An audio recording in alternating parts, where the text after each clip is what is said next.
You should. Right, over to you, Andrew and Carol. Fantastic. Thank you, Francis. And it's really great to be with you this morning. We started to work with the Diocese of Norwich very recently. You've come on board as partners with Church Grants, and it's great to be with you on this training webinar. My name is Andrew, and my Christian credentials, if you like, I've been going to church since week one of my life, and I know I don't look it, but yes, I'm actually approaching 40 years old. I know you can't believe it. So I guess that makes me a church attendee for nearly 40 years. And I grew up more in the evangelical charismatic kind of branch of our church family, but my dad used to work on the railways, and we had free rail travel. So most Saturdays my parents would drag me onto our local train station at like 6 a.m, 6:30 a.m with our free pass, and we would travel as far as we could, York Minster or Coventry Cathedral and back in one day. I grew up near Worthing, which is near Brighton on the south coast, so you can imagine the feats of traveling, but kind of grew up really learning and discovering our amazing churches in the UK, and then that passion grew into going abroad and just discovering the amazing basilicas of Italy and the churches of Spain. So I'm personally really passionate about the architecture, the heritage, the history of our churches, as well as being a committed Christian and advancing and sustaining the church, capital C and lowercase c.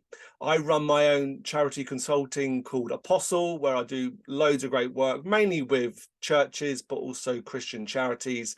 And I'm one of the directors of Church Grants, which is who is hosting today's webinar. I am ably supported by my amazing colleague, Carol. Carol, did you want to introduce yourself? Thank you very much. That's like that TV thing where, and this is my beautiful assistant, isn't it? Absolutely. Yeah. So I've been working with Church Grants since I was the parish fundraising manager for the Diocese of London, and we worked with Church Grants to develop the database that you're now using. So I know that it's good, and it's something that I would absolutely and completely recommend to churches. My credentials, I, like Andrew, have been kind of going to church for a very long time, more years than he has, I think. But I'm, as a lady, an older lady, I'm not going to share with you how old I am. I've been a professional fundraiser and a member of the Institute of Fundraising, or the Chartered Institute of Fundraising, for about 20, maybe 25 years now. And my last role was as the parish fundraising manager for the Diocese of London. So I'm very used to working alongside people like you to help them understand the fundraising process. In my own life, I'm kind of married with three children and 3 grandchildren now, which is lovely. And I'm very passionate about sharing my fundraising experience to help people understand that fundraising isn't magic and it doesn't have to be overwhelming. There is actually a process to follow. And if you follow that process, you stand a really good chance of successfully fundraising for the money you need, whether it is something very small, say 200,000 or £2 million. And you're in good hands with Andrew, because he's covered a lot of this work in kind of the work that he does with Apostle. So there we are. Okay, Andrew, over to you. Great, Carol. And Carol comes with a wealth of knowledge and experience working particularly with the diocese, but working with small and large kind of parish churches. I've been a professional fundraiser for about 15 years. I did a lot of work in local authority, the NHS and higher education, but always had a passion of doing my own business. So we launched Church Grants probably about 5 years ago. And these are just some of the churches which we've worked recently. And we get involved with prospect research, finding the best funders, writing bids, but more strategically working on fundraising feasibility studies, which we'll unpack a little bit more for major capital appeals. So capital is mainly where the area we'll be working. We do some revenue project work, but it mainly is kind of the smaller end, 100k to multi-million pound capital church projects. That's the work which we like and enjoy. The roadmap today, what will you learn? So why are we here? So think we're all from churches, and I assume you either have a capital project on at the moment, or you're thinking about one, or maybe you've done one recently and you probably have another one again in the future. Maybe you just want to learn kind of best practice. Today, we're going to talk for about 20-25 minutes all about this, and we'll be going through the 5 steps of planning for a fundraising appeal. What you're going to need to have in place before you even start fundraising. That's really important. And also what processes and people you will need to make it a success. That's our roadmap, and just do ask questions throughout, and we'll have a time at the end to discuss that. And because we're a more intimate group today, maybe we can share some examples and help you as much as we can. Okay, to start off with, Carol has a really good question for you. Carol, over to you. So yeah, a question for you, and actually I think there are 3 people on the call, so maybe we could just ask the question and they would like to respond. Francis, if once I've asked the question, if you could answer. So if you have a fundraising capital appeal as of today, do you know if it is feasible to raise all the money? So that's an interesting question. Is it feasible to raise all the money you need, given, of course, you know how much money you need? Yeah, if any of you would like to respond to that, do go ahead. We managed to raise all the money, virtually all the money. I mean, there was about £1,000 that the PCC had to use its own money. But apart from that, we raised, I think the bells restoration cost £30,000. So we raised 29,000 through fundraising. So I think it is feasible. But I'm not sure that it's feasible every time. Thanks, David. Anybody else? Yeah, we're in perhaps a slightly different place in that we haven't done any fundraising for eons. And our local church is well used by lots of different groups, the church, the school, and the chapel and other groups to have all, it's got a multitude of uses. So we're looking to build on that. We've already got £125,000 saved up. And we, rather than do all the necessary repairs to the Lady Chapel, we have already thought that we would use that to produce some match funding rather than do all the repairs for now. And like you, David, God has gone before us, and if he wants to happen, it will happen. So in answer to your question, yes, it is feasible to raise all the money that we need. Lovely, thank you. And I think it's just Jeremy who's left. I don't think he's got a microphone. He says, in the process of getting tenders to replace the thatch roof, I think we need about 200k. Okay, thank you. So moving on, the road ahead. And it's interesting that you've mentioned God, yes, because God is obviously God provides, and we do need to rely on him. And we hear stories of how people have needed something and they've prayed and it's miraculously kind of arrived in a sports bag full of money on the doorstep. But we know that God answers prayers in his own time as well. So in anticipation of that, we also need to do our part. And our part is to start planning a really kind of good fundraising appeal. And we'll talk you through the steps as we go. You also need to prepare your community. Now, this is hugely, hugely important. From my experience, it's no good just saying to the people, your church families, right, this is what we're going to do. You need to engage with them, help them understand why they need to do that, and listen to any ideas so that it becomes a full church project. The PCC absolutely and completely need to be totally in agreement on this. And the reason why they should be is because it's actually the PCC who will be leading.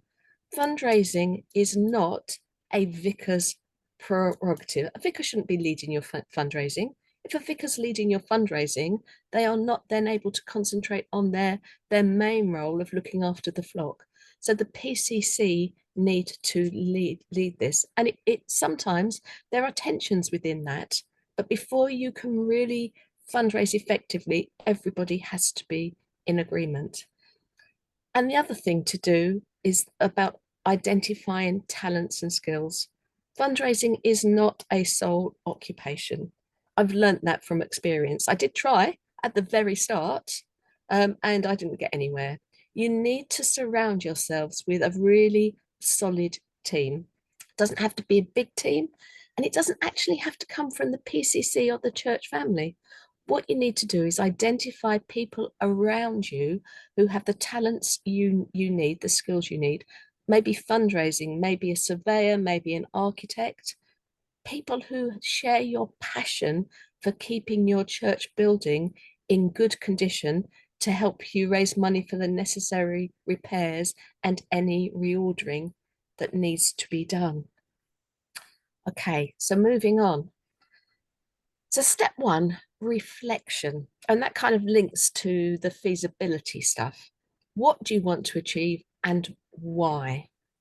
So what are the needs your church faces? You know, many churches have been there for kind of 500 plus years. They've never had a loo, they've never had a kitchen. Why do you need that at this particular point? And what are the needs that your community faces? You know, do we really know the needs, or do we think we do? Have we actually asked them? Again, have we included them into what we think our church needs? And what kind of church are you hoping to be in 2 years or 5 years?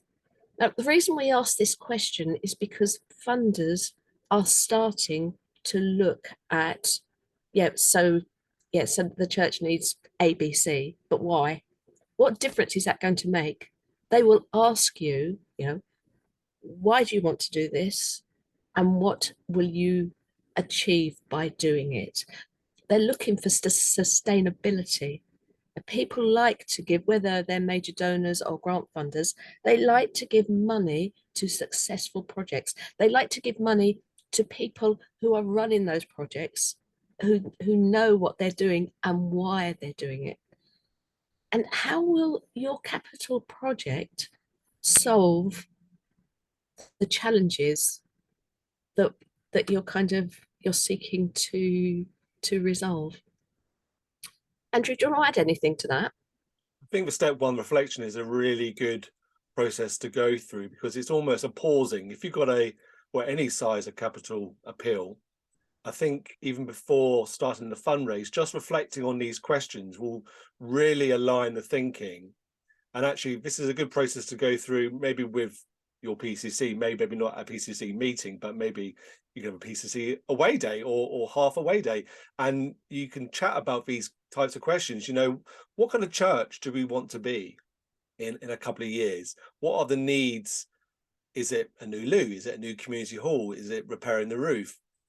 What are the needs of the community? We need to be reflecting and being used within our communities more and more powerfully. So I think this reflection process is a really good one to start with.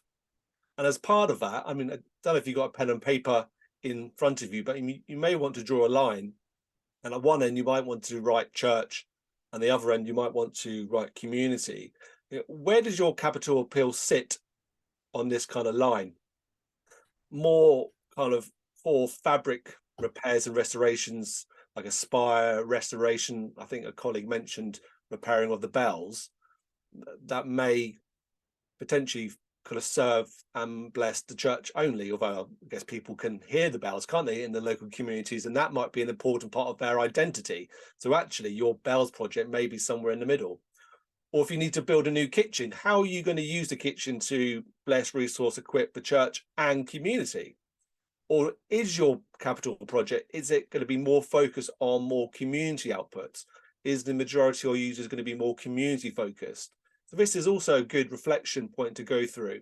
Where does your capital appeal sit within this line? Step two, and this is probably one of the most important steps, is all to do with costs.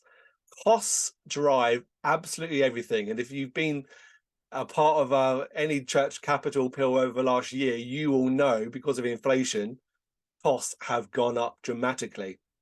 But until you know your costs, you can't determine your fundraising target. So, you know, what is the damage in terms of your capital appeal? What's the kind of expenditure budget or cost which you've been given by a QS or by a builder? Minus how much money you got at the moment. I overheard someone on this call mention they've got some money already, which is a great start, and we'll be saying a little bit more how you can leverage further funding from that fighting fund. Minus how much money you got equals your fundraising target. So if you got a bill of £1 million, you got £250,000 stashed away somewhere, then your target is £750,000, which is, you know, astonishing amounts of money, isn't it? I personally feel that I'm propping up the building trade most of the time, because my job is to get the money in for churches who then have to spend it to builders. So I feel like I'm doing my best. So step 2, get your costs done. If you've done some sort of cost summary a year ago, I think it's advisable to get another one done because of inflation and building costs. They usually get, in my experience, from the QS via the architect, and they tend to be quite prudent, and there's probably some fat in there to trim. So always feel in the position to challenge the costings which have been given to you, or if you're at a stage of actually getting tenders in from building firm, then that is a more firm and it reflects the reality of the building trade at the moment. Just be aware in terms of your annual accounts, if you're at the threshold of needing to upload annual accounts on a charity commission, funders and probably major donors will look at them. And sometimes there are large amounts in there, you know, previous legacies or restricted income. There's always a story behind those numbers. So if there's a way of explaining it within the narrative of the accounts, or if you can designate funds, then that would be my advice also. Step 3, developing the strategy for your appeal. So that doesn't matter how small or large. In my mind and my experience, the approach typically is always the same. And I would be promoting to you today what I would call a private and public phase. So what is a private phase?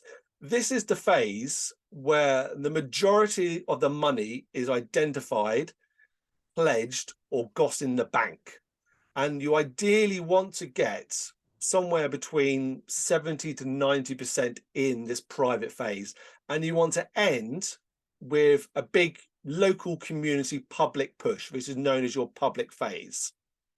So why do it like that? Why don't just do a massive kind of local splash in the newspaper? You know, we need to raise £1 million, we need to raise £250,000 and go for it quite large with the community. What happens is that you put these thermometers outside of your church. I mean, you tell me, which is the more motivating picture? This one here, I set the US pictures, but this campaign here, over $305,000, and they've raised 10%, or versus this thermometer, which is, I guess, is 2/3. The more motivating image for me is this right one, because I think the local community person living in your village or town or city is more likely to give you their £5, 50 quid, 500 quid when you're almost there, when you need your like last 10 or 15%. So I would really be promoting to you to have it in a big private versus public phasing. So let me expand on that. What is an ideal scenario? So again, remove all numbers here because it's exactly the same. So I've done this, you know, dozens of time with churches, all sorts of different projects. And what I've seen bears the best fruit is this scenario. So starting with a private phase, it's always good, if you can, to identify what funds you have available internally to pump prime the campaign. I think our colleague said I had £125,000, which is an amazing sum of money. So look internally, what are your reserves looking like? Do you have any legacies you can draw upon?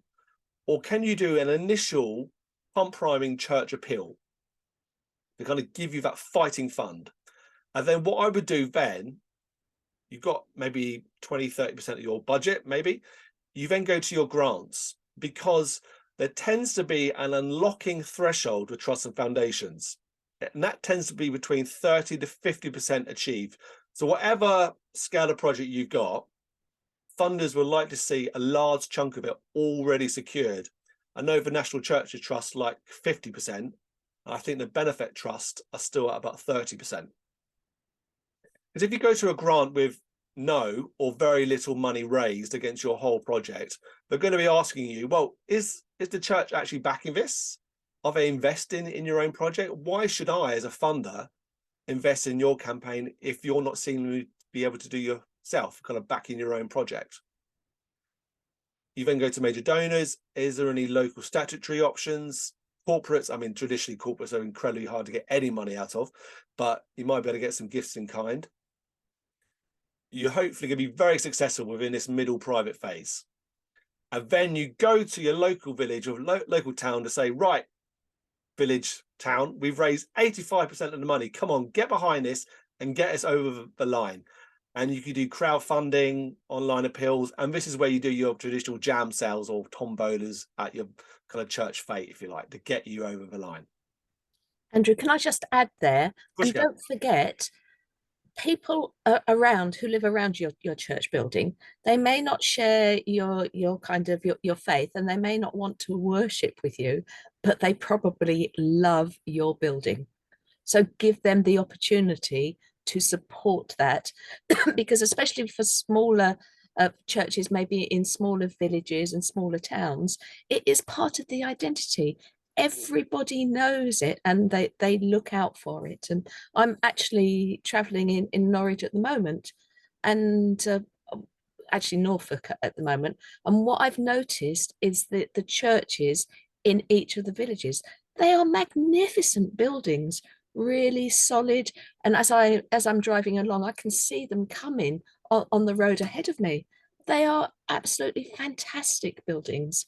So if I feel like that, and I know I'm passionate about kind of churches, the people who live in your villages and in your towns will feel the same. So make sure you give them every opportunity through the fundraising streams that Andrew's mentioned, to make your church part of their heritage as well. Thanks, Andrew. Really good points, Carol. And I think one of my top tips is I want you to remove the concept that you're fundraising. Because that's quite a scary word, fundraising. You want to be moving to a place where you're just trying to create meaningful opportunities to talk about the amazing church which you're a custodian of, or the amazing work which your church does within your community, and you're inviting people to join you to make positive change. That's all you're striving to do, is trying to broker and create meaningful opportunities to communicate about the amazing stuff which you're passionate about. This is an ideal scenario of a £250,000 appeal. And this is an ideal scenario. And I know some churches have less means or less income to kind of draw upon. But if you had somewhere in the region of 33% already within your kind of coffers to kind of contribute towards your project, great fighting fund. You go and get 100k worth of grants. Maybe there's some local major donors you can talk about your project to and get some income from. CIL, the Community Infrastructure Levy, or it's the new version of a Section 106, has to be spent on local community capital projects. So look into that with your local parish or borough councils. You get really successful with those. You raise 80% of the money. You then go to your local public and local village and do a large public kind of push to get you over the line. That, on paper, is the ideal route. And I know it never works out like that, but that, with me, in my experience of doing this for many, many years, that's the ideal scenario. And you can change your numbers. It could be a £30,000 project. It could be a £300,000 project, a £3 million project. The formula, the process is exactly the same. So when we work out our private and public phasing targets, you need to understand step 4. Well, where might the money come from? So step 3 and step 4 kind of go hand in hand. And this starts to build your fundraising strategy, because what you want to avoid is to start fundraising, you get a bit of money in, and then momentum stops and asking fatigue sets in, and you just don't go to your target. It kind of peters out, and it's almost like a fundraising failure. I think if you just pause and strategically look, where might the money come from? So if you've not used the church grants database yet, do use it because it's free of charge. You know, look at relevant trusts and foundations in your local area or nationally aligned to your campaign concept. Look and talk to your treasurer in terms of his or hers kind of insight on previous giving appeals and what might be the reaction to a future appeal. And so you're looking to your own community. Are you in good connection or relationship to any corporates who can give you money? Unlikely, but any kind of gifts in kind or tradespeople to work on your kind of campaign free of charge. Major donors is increasingly becoming an area which churches need to explore into, because the trust and foundation market is growing more and more competitive. I'm sure your church is the most amazing, beautiful church in the country, but unfortunately there's like 16,000 other amazing churches also which are in competition with. So you need to stand out, and I would say you need to diversify away from trusts and foundations, and we'll talk about that a little more in a second. Handy things to help with your strategic planning. This is a gift table for a very ambitious £4 million project, and you need to see the level of gifts which you're going to need to give. And I mean, unless you know a grant funder or a very wealthy person who can give you all 4 million, I'm making the assumption you're going to need lots and lots of different gifts at different levels. And down the bottom here, you might need a lot of like little £1,000 gifts. They're likely to come from your local community, small pots or grant funding, into your medium-sized trusts, major donors. Your larger amounts are probably going to have to come from trusts and foundations or major donors. Another way of kind of chunking up a very large, scary target is a gift pyramid. And this is a gift pyramid for a church I've worked on. Actually, my local parish church in Chidham in West Sussex. They got a £110,000 project on at the moment to install a new WC, new kitchen area, and improvements to heating. You see, if you chunk up these gifts, they always seem quite manageable. So when you're approaching a trust or foundation or potential person with lots of money, you can present this graphic and say, where do you see yourself potentially giving on this pyramid? And I'm sure your project's amazing, your church is amazing, and they will give money. And the exciting bit is you can actually then start to colouring in these building blocks. But again, this is a good strategic process to go through to analyse and understand how many gifts are we likely to need overall and at what levels. I'm going to stop there and hand you over to Carol, who's going to talk to you about how do we start to ask for money and hopefully give you some confidence of how to do it. Okay, so Andrew's already said, stop thinking fundraising. This isn't about fundraising. It's about creating meaningful opportunities to talk to people about how they can help. I was once told that a fundraiser is a salesperson. Yeah, you have a product that somebody wants. All you do is link the person who wants that with that product. And that's what your church is. It is an amazing resource. And as I said earlier, that people love and will want to support in whichever way they can. But there is a process to go through. You need to identify your prospects, so build relationships, and whether it's a grant funder or a major donor, and that's what we're mainly talking about here, make sure that you know who they are. I mean, Andrew tells a lovely story about standing at the school gates and just starting to talk to somebody, and that somebody knew somebody else who was able to come on board and actually make a significant donation. And it's that sort of thing. Identify your prospects. Who do you know? Who do you know as PCC members? Who does your church family know? And if you do have somebody who works for a big corporate, does that company offer match funding? Identify your prospects and then research them. And my top tip is research, research, research. Andrew's put legally, which means that you need to be careful not to stray into people's private behaviour. But there's lots of information available through church grants. When it comes to grants and trusts, Google people, just find out as much as you can for about them. And the other bit of the research is about your project. If you're going to talk to people about your product, your appeal, and you need money from them, you need to know what needs to be done. You will absolutely need to know your appeal inside out, upside down, back to front. So if somebody says to you, how much money do you need to have a new WC put in, you will know. If somebody says to you, why what about your access? Why do you need disability access? And it's because we run a mother and toddler group, and we have an older fellowship where people come for lunch, and so we need to make it as easy as possible for them to get into our church building. So just make sure that you do as much research as you can, because in the grand scheme of that that process that Andrew is talking about, he's already mentioned you don't want to start fundraising and then stop. What you need to do is, once you start your fundraising, you need to be able to continue for a very short amount of time, because you will have known what you need, who's going to give you that money, and then you can actually talk about who, and it says how you will approach them. Who's the best person to approach them? As a fundraiser, I learned that I am not a good person to ask somebody for money.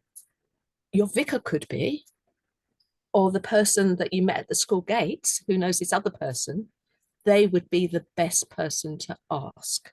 So just make sure that the person doing the asking is it's peer-to-peer fundraising. They're on the same level, they have that relationship. Engage, start a conversation with them. It would be very difficult to go up to somebody and say, give me money. But if you said to them, you know what, we've got this really interesting project at the moment, and I'd love to talk to you about it. Do you fancy a cup of coffee? And maybe you'd like to come and look around and see what we're doing. And we're thinking of maybe doing this. Do you think that's a good idea? If you were doing it, how would you do it? So almost give the person you're talking to ownership of that kind of project. When it comes to asking, and I've kind of touched on this, you really need to know who the best person, the most senior person. There are some trusts, and I'm thinking of the Sainsbury Family Trusts at the moment, they will not even consider an ask unless it's on the same level. So in that case, if you are applying for grant funding to a big organisation like that, then you would need somebody like your vicar or maybe your treasurer to actually make that ask, whether it's in person, by phone, or by letter or application. When you get the good news and it's like, yes, somebody has a great, and what I should say is, I know the ask isn't an easy thing, and if you do feel you need training, then Andrew, I'm sure, would be very happy to kind of work with you and provide that training, because he's had a lot of experience in this this type of scenario. So when it does come to the ask, just remember that there are three answers. There's a no, and that probably means no thank you for whatever reason. There's a let me think about it. Now that's not a yes or a no, it's a let me think about it. And don't jump in and say anything, just let them think about it. And of course then there is the positive yes, and you can start maybe talking about how much is needed and how, and whether the person you're talking to is prepared to give that much money, and you will know whether they do because you'll have done the research on them legally, first of all. So if you're talking to somebody who has the the ability to make a large gift, then don't cut yourself short. Make sure you ask for what you feel is the amount that that person can give you. And when you do get a positive confirmation, confirm in writing. Say thank you and confirm. Make sure that it's all noted so that you have this almost informal agreement. And thank them promptly, personally, and repeatedly. Now, there is nothing worse, and I see it on, there's a thing called fundraising chat that I follow. There's nothing worse than when somebody has given you a nice gift and then you don't bother to say thank you. Why wouldn't you say thank you when somebody has been so generous and given you the money? They've spent time with you, they've learned about your project. And the other thing to say is, if you say thank you, you can go back to them again, because you've built that relationship, which is really important. And it states very clearly there, donors who are thanked properly give again. Donors who aren't, don't. So that's a really important thing to remember. I think that's my top tip as well. Thank as much as possible, Carol, isn't it? And the people who are thanked continuously are more likely to kind of give again. Carol, do you want to talk about the last step? This is our final step. And imagine you've identified all the targets, you've worked out roughly where potentially the money is going to come from. You then need to present a case of support, usually some sort of written document, and that document needs to be informed by evidence. And I know Carol's done lots of work in the area of community auditing. Tell us more about this final step, Carol. So I kind of touched on it when I was doing the reflection bit about, do you know what your local community needs are? Because sometimes as a church, we think we do. And I'll give you an example. There was a mother and the church decided that they were going to run a mother and toddler group. So they thought, yeah, that's great. So they went ahead, they raised the money, they did the necessary work. They actually came out with the mother and toddler group. And when they opened the doors, nobody came, because they hadn't looked at what was going on in the local area. Andrew, do you want to just go back to the previous slide for me? Thank you. So they hadn't actually looked at what was going on in that particular area. If they'd done some more research, if they had actually engaged with people, not just the church family, but the wider community, and one of the colleagues was saying that they have lots of, I think it was Jackie was saying, they have lots of groups and clubs who use their church building. Find out what they want. What do they think of your facilities? And if they aren't good, what would they like to see? Do you have a local school near you? Can you actually go in and talk to the children and say, you know, this church is your church. What would you like us to do for you? At this point, I have to say, be prepared for swimming pools and climbing walls, because that's a really kind of, oh yeah, if you can put a swimming pool here, that would be fine. But it is actually finding out what the local community needs. The other thing to say at this point is that since COVID, things have changed. There are still a lot of emerging issues that are coming through from the pandemic that we may not be aware of. Mental health is a big issue at the moment. So can you offer some form of counselling within your church? And until you ask those questions, you just don't know. And there are various ways of carrying out community audits. You can just, you can just ask people, maybe the church family over coffee. Yeah, what do you think we should be doing for our church? What do you think our local community needs? You can invite the local community into maybe a summer garden party, and somebody is talking to them to find out. You can do a door drop, and door drops can be done at the same time as, I know Easter's now gone, but if you actually advertise or you have a church magazine, ask people in the church magazine what they need. Make it as easy as possible for them to respond. QR codes, all the rage, very easy to make. But if you have a QR code and you say within your church magazine or on a pew leaflet, or maybe you're talking to some of the clubs that use your premises. We'd really love your views. Would you mind just kind of completing a short survey? And here's a QR code, and it takes them straight there. Really important for young people. They love QR codes because they like to do it there and then. You know, older people, maybe then they would like a tear off slip, and you can ask them to respond.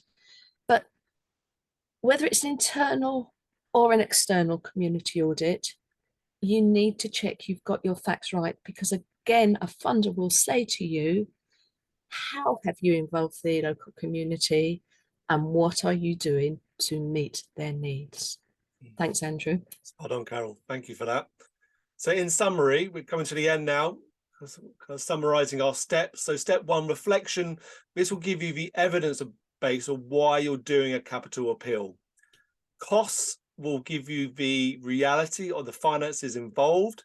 The phasing, step 3, will give you a roadmap of how you're going to meet those costs. Step 4, where is the money going to come from? Gives you the strategy to implement. And step 5, gathering your evidence. Is your campaign going to be duplicating or complementing what's already happening, and build your case for support? I want to tell you something for you. We are running some training, some major donor asking training. If you want some more in-depth training about how do we approach asking for money from people or from trust, then Church Grants are running some training separate from your diocese subscription in May, and we'll be delighted to give you 10% off for any training involved online. You could add a promotional code Church10 when prompted. We also run a little bundle of really helpful resources called Kickstarter, and there's a link there to that on our website. If you're kind of newish to fundraising or you don't know where to start or begin, we've created for you a really great bundle of templates, pro formas, guides of how to do fundraising for all sorts of different income streams. And there's an option of having some coaching calls with us. And again, delighted because you're part of the Diocese of Norwich subscription, really happy to give you 40% off that, and you can insert KICK 2023 when prompted, and you get a load of money off that. Do use the database in terms of your prospect research. If you've not used it, then you can chat to Francis more about that. Carol, land us and finish us on the question again. Right. So I started asking by, do you know if it's feasible to raise the money? And actually, because it's such a small group, we were able to chat a bit about that. And you all said you thought that it probably was feasible to raise the money. I think Jeremy said he wasn't quite sure in the chat. But having seen the training from today, the presentation, do you now feel if it's feasible to raise all the money? And so, David, what do you think? I think, to be honest, I think we were lucky with our bells. We didn't have to put in 10 to 30%. So that in a sense is, well, it's not unexpected and it's reality. And I think we've got about £18,000 in our fabric fund. So we're starting from a low base. But you know where to go from now. You know what you need to do. This morning has been extremely helpful. Thank you. Excellent. I'm glad. Thank you. Jackie? Yeah, my answer is still yes. Perfect. We've been to PCC. We have a small subcommittee comprising of a retired surveyor, the fabric officer who is a builder and has been involved with the church for forever, a project manager, and someone who is in management in one of the local corporates. So we're feeling quite supported. That's good. I've just seen a message flag up from Jeremy, and he feels that it's less feasible because the church is outside 2 miles away from the village. So that makes it a more challenging aspect. And so I don't know the best way that we could help. Shall I, is it worth me just jumping in there? Yes, please, Francis. Yeah, just to say, Jeremy, I know that's not uncommon in Norfolk, to face that sort of challenge where there's not necessarily an obvious immediate community to engage with, and your need really is just for the fabric of the building. If you'd like to get in touch and we could talk a bit further about that, I'd be very happy to do that.